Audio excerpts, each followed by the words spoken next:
जय मां कामाख्या। कामाख्या पीठ में आपका स्वागत है मित्रों। किसी भी कुंडली की मजबूती के लिए लग्न स्वामी अथवा लग्नेश का मजबूत होना जरूरी है। लग्नेश का 3, 6, 8, 12 भावों में होना अशुभ माना जाता है, क्योंकि यह भाव हमेशा अशुभता प्रदान करने वाले हैं। लग्नेश भले ही पाप ग्रह हो, ध्यान रखिएगा, लग्नेश भले ही पाप ग्रह हो, पर उसका इन अशुभ भावों में होना अशुभ ही होता है, जबकि पाप ग्रहों का इन भाव में होना शुभ माना जाता है। लग्नेश का किसी भी प्रकार से 3, 6, 8, 12 भाव में अथवा उनके स्वामियों के साथ संबंध बनाना अशुभ माना गया है। यदि कुंडली में सूर्य बलि हो तो जातक सामान्य कद काठी वाला, प्रभावी, सात्विक, सम्मानित परंतु चिड़चिड़े स्वभाव का होगा। यदि चंद्र बलि हो तो जातक मीठा बोलने वाला, बात स्वभाव का रजोगुणी होता है। मंगल बलि है कुंडली में तो साहसी, लड़ाकू, अस्थिर मानसिकता वाला, लाल आंखों वाला और बलात्मो गुणी होता है। बुध बलि हो तो जातक मनोहर रूप रंग वाला, बातूनी, बददिमाग, अच्छी याददाश्त वाला, पढ़ा लिखा व ज्योतिष में प्रेम करने वाला, लेकिन तमोगुणी होता है। गुरु बलि हो जातक धार्मिक विचारों वाला, सदाचारी, वेद पाठी, पढ़ा लिखा व अच्छे चरित्र वाला, सद्युगुणी होता है।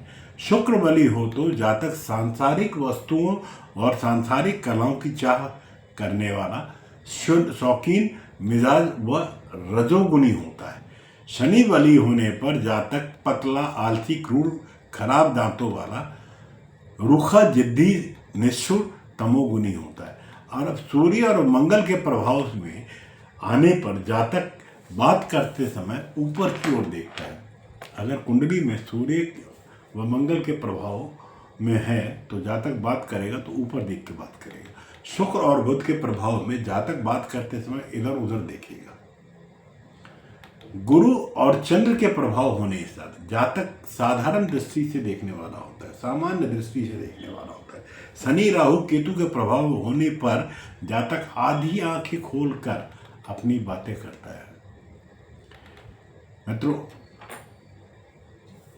ग्रहों को मजबूती हेतु सभी भाव सही भाव में होना चाहिए।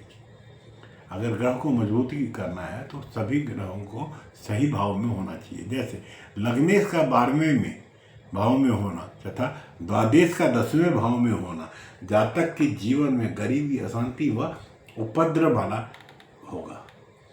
ग्रहों को लग्न से अपने नियत भावों 6, 8, 12 भाव में नहीं होना चाहिए। ऊंच और नीच के ग्रह सब जब संग होते हैं तो शक्तिशाली होते हैं। जैसे शुक्र व बुध मीन राशि में हो तो बुध का नीच भंग हो जाता है, जो बुध व शुक्र दोनों ही भावों के लिए शुभता प्रदान करता है। इसी प्रकार से नीच ग्रह जिस राशि में हो और उसका स्वामी उच्च राशि में हो तो नीच ग्रह भी ताकतवर व शुभ फल देता है। शुभ ग्रहों की सामान्यता त्रिकोण भाव का स्वामी होकर केंद्रीय भाव में होना चाहिए, जबकि अशुभ ग्रहों का केंद्र भाव का स्वामी होकर त्रिकोण में होना चाहिए। जैसे 3, 6, 8, 12 भावों के स्वामी कमजोर होने चाहिए और 2, 4, 5, 7, 9, 10, 11 भाव के स्वामी बली होने चाहिए। चंद्र, गुरु और शुक्र केंद्र स्वामी होकर सुफल प्राप्त नहीं देते। लग्न व पूर्व का प्रतिनिधित्व करता है। लग्न जो पूर्व का प्रतिनिधित्व करता है उसमें बुध और गुरु दिग्बली होते हैं। चतुर्थ भाव उत्तर में शुक्र व चंद्रमा, सप्तम भाव पश्चिम में शनि व दशम भाव में शनि तथा दशम भाव में दक्षिण और सूर्य मंगल बली होते हैं। जो जातक रात में जन्म लेते हैं उनके लिए चंद्रमा, मंगल व शनि तथा जो दिन में जन्म लेते हैं उनके लिए सूर्य, गुरु और शुक्र बलि होते हैं, जबकि बुध दोनों हेतु बलि होता है।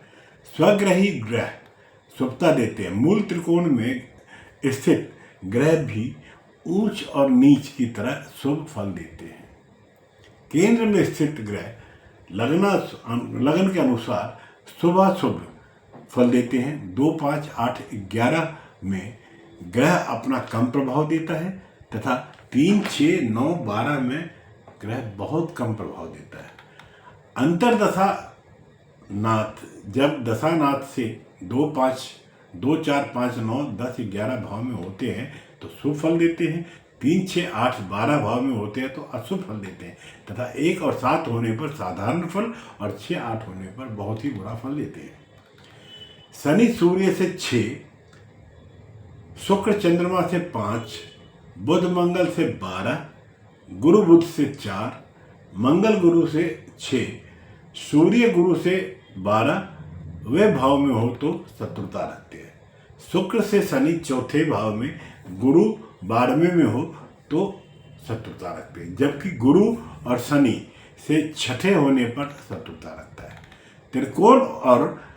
त्रिकोण व केंद्र स्वामियों की युक्ति राजयोग बनाती है। 10वां भाव मजबूत केंद्र और 9वां भाव मजबूत त्रिकोण होता है, जबकि यदि 9वें व 10वें में से किसी एक का भी संबंध हो, परिवर्तन हो, तो यह एक बड़ा राजयोग या राजयोग का कारक बनता है।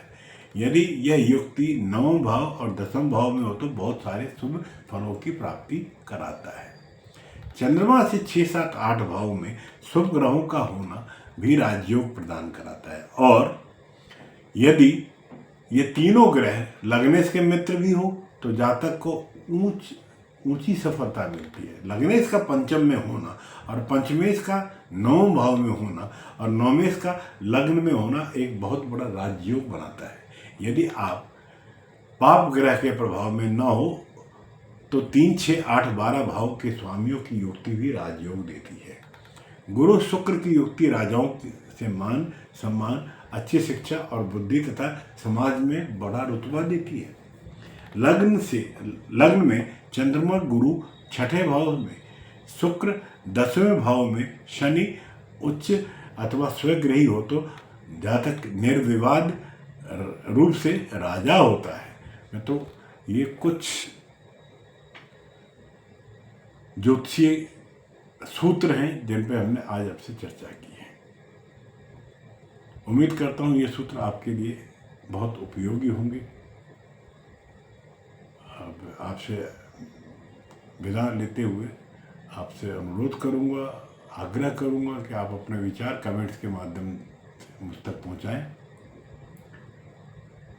सुझाव दें। और अगर आपने चैनल सब्सक्राइब नहीं किया है तो ज़रूर करें, अपने मित्रों में लाइक करें, शेयर करें और मुझे प्रोत्साहन दें कमेंट्स के माध्यम से, ताकि मैं नित्य नए विषयों पर आपके सम्मुख चर्चा लेके आता रहूँ। जय मां कामाख्या, आपका दिन शुभ हो।